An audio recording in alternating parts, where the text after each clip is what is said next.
Welcome to the D Shift podcast, where we provide inspiration, motivation, and education to help you transition from the challenges of divorce to discover the freedom and ability to live life on your own terms. Are you ready? Let's get this shift started. Hello, and welcome to another episode of the D Shift podcast. And as always, we have a fantastic guest. And I think that this is an episode that is going to relate to women at all phases of the divorce process. And as I was talking with my guest a little bit earlier here, and even maybe into the future and into new relationships. So I am really excited to introduce you to Sue Bruckner. She is a licensed professional counselor, and she has refocused her work into being a holistic relationship coach. Sue is the founder of With Intention, a transformative personal development company created to support sensitive women going through divorce, transitions, life issues, and relationships. So, Sue, welcome. It's so nice to have you. Hi, Marty. It's so good to be here. Thank you. Well, and thank you for being here. And I always love interviewing people who have a passion for working with people going through divorce, because I think this is it's almost like a normal part of life, but it's also something that people are just not prepared for until you actually get into it and realize kind of the emotional toll that it takes on a person. And so I love your approach in working with people who are sensitive. And I want to get into that a little bit. But before we do that, why did you get into this area, Sue? Oh, wow. Well, the sensitive part was this natural progression of me just paying attention to who was coming into my office. When I had my private practice going as a therapist, I was noticing that so many of the women coming in were highly sensitive. And it kind of, I didn't advertise for being a coach, or at that point, a therapist for people who are highly sensitive. It just happened that way. I also noticed that a good portion of those people did not know the term highly sensitive. And that was partly why they were coming to me. They were in so much distress because they didn't understand what was going on in their inner world that was affecting their outer world, right? So I realized, you know what? I really like working with highly sensitive women. They're naturally attracted to me. We get each other because I'm highly sensitive. It just creates a very nurturing environment. But it wasn't until I actually experienced, when I transitioned into being a coach, and I had a coach who was, I'd say, the opposite of highly sensitive. And I was going through that experience just feeling really raw and not supported. And through that process, I realized, you know what? I want to work with sensitive women because we need a different type of approach. And then I realized I'm never having a coach again who doesn't understand this piece, because you're really vulnerable when you're coming to a coach or a therapist. And if someone doesn't understand how you're wired, how you interact with the world, you don't feel seen, you don't feel heard. And growth is really hard in that area when you're feeling, less than or invisible, or frustration to the other person. Right. So maybe that's a good starting point for our conversation, so that we make sure that you and I and people that are listening in are all on the same page here. What do you define as highly sensitive, and what might be some of the characteristics that people may be able to identify? Yeah, it's a great question. So one of the things that I always want to get clear is it's not a diagnosis. You wouldn't go to a therapist and be like, oh, here's your diagnosis. Let's get you, treatment or medication or whatever it might be. It's merely and simply a biological trait. And the research shows it's 20 to 30% of the population. And they even say that 20 to 30% of animals are highly sensitive. So that always just excites me, because I look at my dog and I'm like, yeah, I get you, buddy. you're more, aren't you? So the best way I like to describe being highly sensitive, well, there's a couple ways. One is it's often called a sensory processing sensitivity, which is a little bit harder to say, but it is an important distinction, because what it means is that, all of your senses are on the sensitive side, right? And if you think about five senses, I like to include the spirituality as like a sixth sense. All of these are more finely tuned than the other part of the population. So there's a doctor who's been the kind of the spearhead of a lot of the research around being highly sensitive, and she created an acronym that I'll just go through it really quickly, but it's DOES, DOES, and the D stands for deeply feeling. So highly sensitive people have a wide spectrum of emotions, and they can be pretty intense on both sides, and it's normal. It's normal for highly sensitive. They're very deeply feeling. The O is for overstimulation, overwhelm. And if you think about it, if your five senses, your six senses are on overdrive, you're going to be overwhelmed. You're going to be overstimulated. And this is really important in the divorce world. Yeah. And I'll stay with the acronym so I don't get us off track, but we'll go there, I'm sure, right? The E stands for emotional reactivity. I don't like that, so I change it, and I see a lot of other people do too, to emotional responsiveness. And so what that means is that highly sensitive people have an emotional response to almost everything. So that, they might be walking with their partner or a friend, and they see something and they might be in tears, or they might be really upset inside, and their partner didn't notice anything, right? There's a response. The E also stands for empathy. So empathy is a beautiful thing. It can also be a curse. And what I mean by that is when highly sensitive are so into their empathy, they can excuse poor behavior because they're attaching to their empathy for the person who is treating them so poorly. It's Yeah. not where you want to be, Yeah. right? The S then is for subtleties, and it all kind of ties together, right? It's like you're so finely attuned to everything that you notice all the subtleties. So that can be a shift in someone's mood. That can be, you walk into a room and you can tell that something's just not quite right with one of the 10 people in the room. Or, you notice that something's been moved in a room, like anything around subtleties. So it's just you're taking in the world. And what I like to say is it gets really noisy. And so for highly sensitive people, your nervous system is on overdrive until you really learn how to navigate what it means to have the D, the O, the E, and the S. Yeah. So first of all, thank you for that, because I think that for a lot of people who are going through big emotional challenges, divorce is one of them. And I know that's what we're going to talk about today, but there are people who do respond much more significantly to even what other people may be like, oh, that was just an off the cuff comment. I work with clients that take every single one of those things to heart. And one of the things we have to work on is slowing that down and really evaluating that and trying to avoid that natural tendency to just be so empathetic and so willing to kind of give attributes to things that probably don't deserve any attributes as they're going through the divorce. So that solves the mystery right there. Thank you for that. You're so welcome. Yeah, that's really good for clients because that is, it's stuff that I've had to figure out on my own.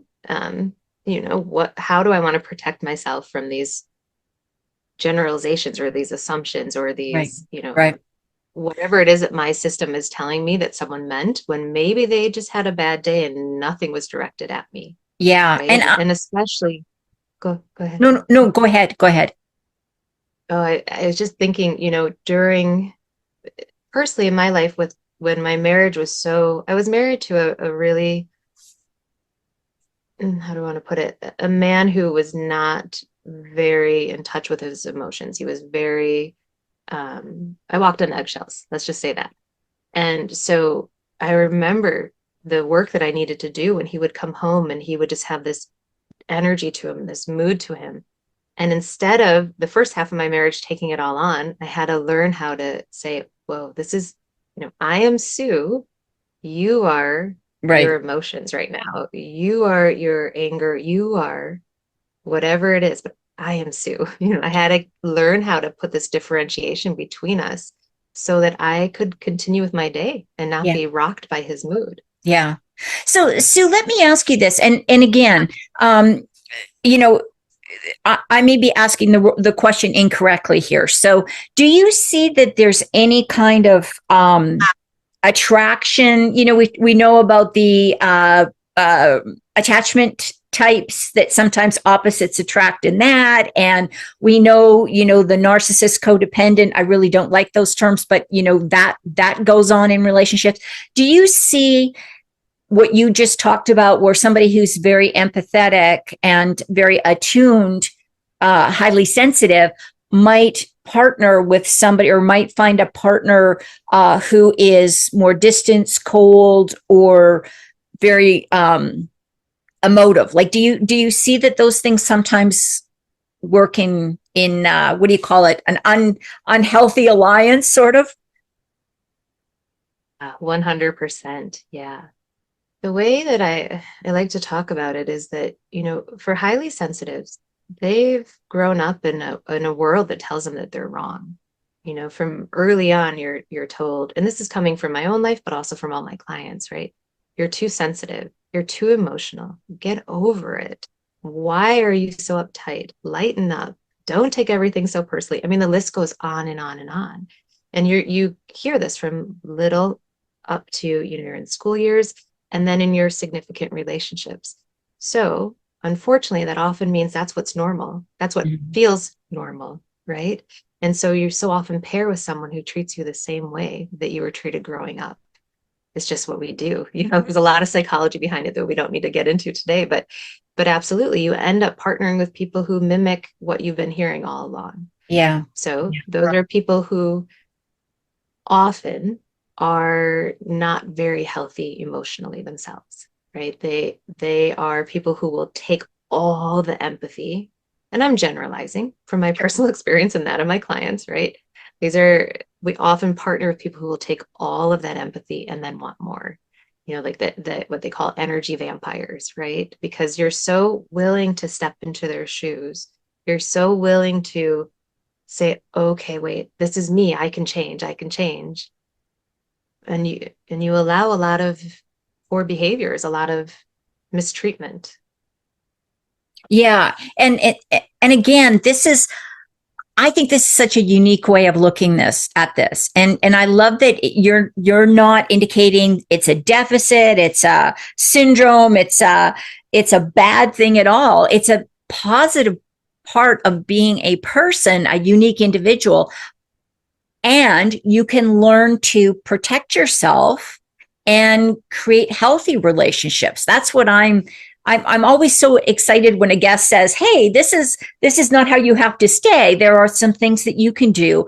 Because I'm guessing that, yes, this would be hard to deal with in a divorce, but I'm guessing in a collegial relationship with an employer, in an employee-employer relationship, in all of those kind of things. I mean, this could potentially be a challenge for a lot of highly sensitive people, especially if you were in a position where you had to, say, fire somebody or do performance reviews. I can just imagine that would be really gut wrenching for somebody who's highly sensitive to do that kind of work.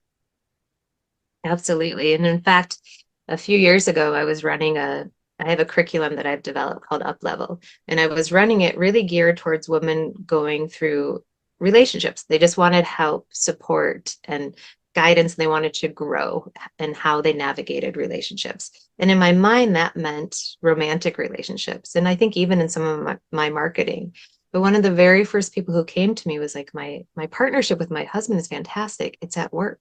I Mm. struggle at work because I'm so sensitive and I'm in this managerial position. And I've got these people who, don't like me because I'm higher up, and it was so hard for her to navigate. Yeah. And so, yeah, absolutely. And I actually think about her often because when I followed up with her after the program, she said, that the main shift was that she was kinder to herself after learning how to really navigate being a highly sensitive woman, and with the protection, with the boundaries, with the self-compassion, Mm-hmm. really. And then also just with that trust that your life can be so lovely, right? That it creates this just container for making the positive shifts that you want to and not being held back by all the noise. Yeah, yeah. So you've mentioned, you said a word that I always, my ears always perk up when people say it, because I think it's used all the time and people don't clearly understand it. Can you talk a little bit about boundaries and why boundaries might be something that women who are highly sensitive going through a divorce, or men who are highly sensitive, you just happen to work with women, when they're going through divorce, why those boundaries would be important, and how can you get started if you're somebody who says, yep, I need to start creating some boundaries in my life? Yeah, that's a super good question. I keep saying that because your questions are very good. Um, where do I want to go with this? First, what I want to say is when I work with boundaries with people, we often think that it's like it's how we put up this like rigid wall between us and somebody else. And one of the things that's really important is to understand that boundaries are, you can think of them like standards. What type of standards do you want to have for what type of treatment you receive? Right? So what is okay and what's not okay? That's really what a boundary is. I find that most of the time boundaries need to be flexible. And I'm just saying most of the time because for sure when there's abuse, when there's aggression, this pile of negative stuff, boundaries need to be very firm. But a lot of times and especially as highly sensitive, because we can tap into the nuances, those subtleties, you learn that there's the boundaries take their own shape, if that makes sense. Mm-hmm. Yeah, it Um, does. one of the things that I also talk with my clients about is that it is so important. I mean, yes, those boundaries are really important, but it's the self boundaries that we really need to get clear on. What are we going to allow to happen? How are we going to allow ourselves to talk to ourselves? How are we going to navigate our time? Because for highly sensitives, energy is a really big thing because the world is so noisy that we so often get tired. And so energy boundaries, like how much can you do in a day? How much are you going to allow in? That's not really a boundary you're putting up with somebody else. That's a Mm. boundary you're saying, oh, this is something that I need to realize I need to do for myself. For example, I've had to put a big self boundary on looking at the news right now because as a highly sensitive person, if I do that, and I know it's all of us really, but if I do that first thing in the morning, I'm drained. It has taken so much out of me just to process all the feelings that come up when I'm reading the news that you and I wouldn't be having a good conversation right now. Right. And so I've had that's a self boundary, right? I have that within myself. Like I know what I need to do to best care for myself. Because one of the things I like to say is that we're always just one choice away from loving ourselves better. And that is often putting in a boundary with ourselves or with somebody else. Yeah. Thank you. And I think that's a really great thing, because that self-love is another thing I think that's really hard for a lot of women, and I'm sure for men as well, but I think especially for women who maybe feel like you say, that they haven't, maybe they're not understood, that they are misrepresented when people speak to them, that they're not like you said. I'm thinking of some people that I know that other people have said to me, oh, how do you work with that person? Because they are like, if you just look at them wrong, they're upset or they're crying or they're stomping off. Sometimes it's not just crying. Sometimes it's getting mad and leaving. How do you start that self-compassion or that self-love? This is going to sound silly, but this is what it took for me to really go there was this realization that I was like, who am I with the most in my life? And that's me. I'm with myself 24/7. I was like, why would I not want to be nice to myself? Why would I not want to care and nurture for the person that I'm with all the, excuse me, but the effing time, right? Yeah. And so that was the door opening to, oh, I want to learn how to be nice. Because my 20s were very tumultuous. My teens were very, a lot of depression. 20s was just, I was learning all of this. My grad school teacher told me I didn't need to navel gaze so much, but that's who I am. I go deep in trying to figure out how I want to navigate the world. And during my 20s, I was like, I don't want to be the person that's shitting on myself Right. anymore. Yeah. It doesn't feel good, and I actually want to feel good. And so that was, okay, how do I do this? And part of that was just being aware. Part of that for me was just journaling everything down, trying to get everything out, not holding on to it. Part of that was seeing a therapist. Part was also brought to me when I joined a program Brene Brown did quite a while ago, like 10 years ago. And she partnered with Dr. Kristen Neff, who's a self-compassion researcher. Mm-hmm. And the way the two of them worked opened up a whole new world for me of it was all things that I was percolating on and things that were coming to me, but they just put it so succinctly of, self-compassion is, well, one, of course, it's being kind to yourself. I mean, that makes sense, but we don't know how to do that. Right. We're not taught that. The other piece that I love that they talk about is that it's this universal part about being human, right? And I was really kind of like linking into that in my 20s, like, I'm human, I'm suffering. That person's human, they're suffering. This is the common thing. We suffer. It doesn't mean that we're bad. It just means that we're human. Right? Yeah. Yeah. And then also just really getting mindful of the mind-body connection. It was my therapist in my 20s really helped me with that. So I started to learn when something didn't feel good and physically, that meant that there was something I was thinking or believing or experiencing that I needed to nurture and massage and make feel better. Right? Yeah. And so that's the mindfulness piece of self-compassion. I think I lost track of your question. No, I think you I'm answered so passionate it. about self-compassion. No, and I think you answered this beautifully, because that is something, that I think Western culture is starting to acknowledge, that those physiological symptoms that we're experiencing are quite often emotionally related. It's not, it's showing up as a physical ailment, but it's really, or a physical sensation in the body, but it's really an emotional, energetic thing that's going on. And I really, everything you said just makes perfect sense to me. And I've got to say, I would not be a highly sensitive person, or fit into that category. But I think that doesn't mean that you can't still be empathetic and accepting and open and less judgmental about people. I think at this time in life, and without getting into any political stuff, but right now we just really need to be empathetic with each other. And for women going through a divorce, sometimes that's not an easy thing to do. But if everybody could just find a little more compassion, the world would be a whole lot better.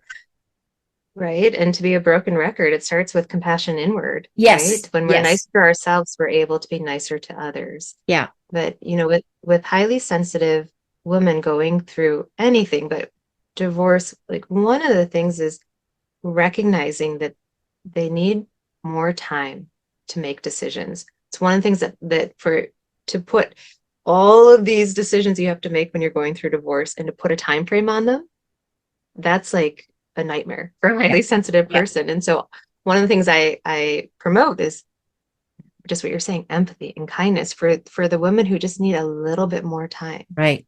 Because every decision has emotions with it. It's not a weakness. It's actually a wildly beautiful strength, but it takes what I call divine cadence. There's a divine cadence to how our lives need to be. Yeah.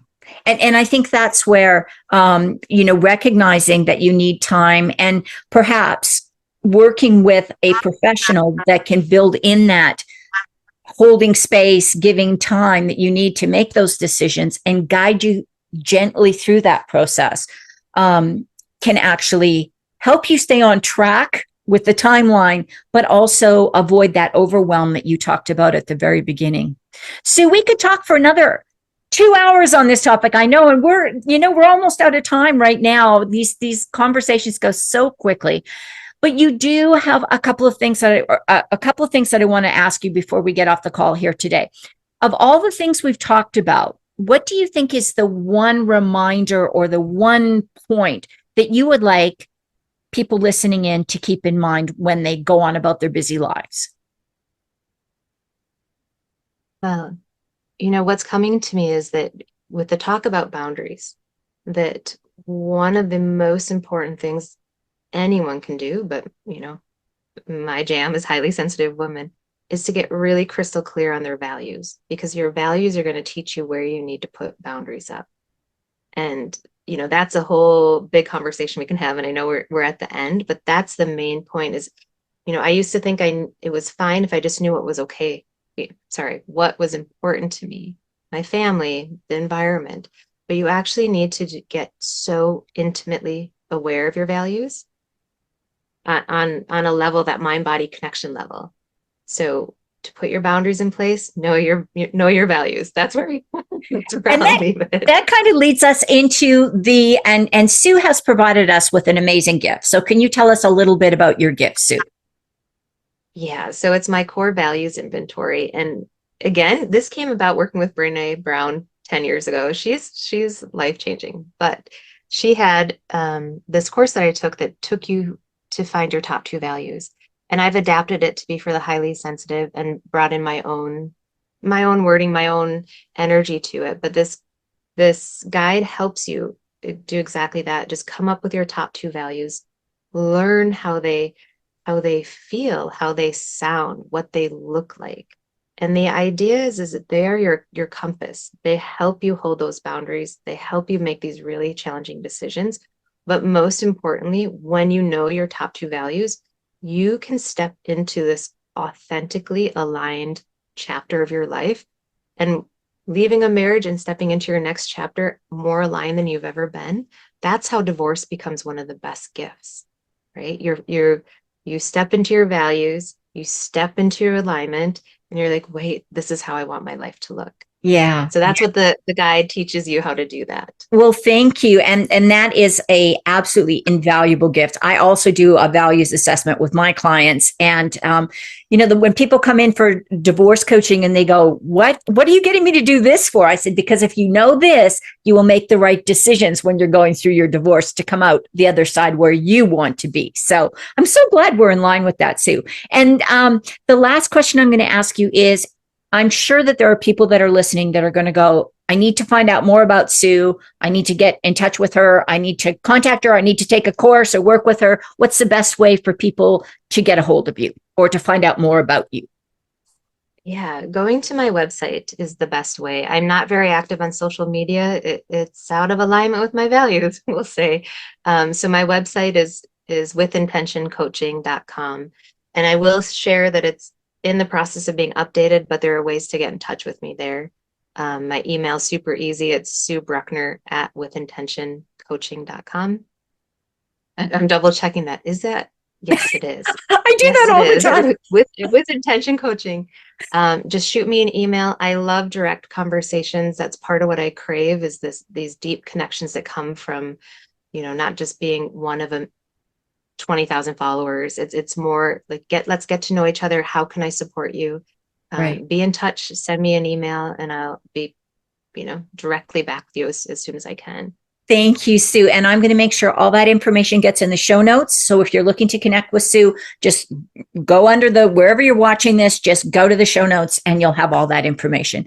Sue, thank you so much for being here today. I think we probably need to schedule another one of these and talk a little bit more about some of the things we just touched, the tip of the iceberg on some of those things. So Sue, thank you very much for sharing all your expertise and wisdom. You're so welcome. Thanks for having me. Oh, you are welcome. And I'd like to thank everybody for watching this episode of The D Shift. And don't forget to tune in again next week. Thanks for listening and supporting the D-Shift podcast. If you would like to attend live trainings by our amazing guests and have a chance to ask questions and get answers from our experts, join the D-Shift crew. For more details and to sign up, head on over to www.divorcecoachforwomen and click on the podcast page.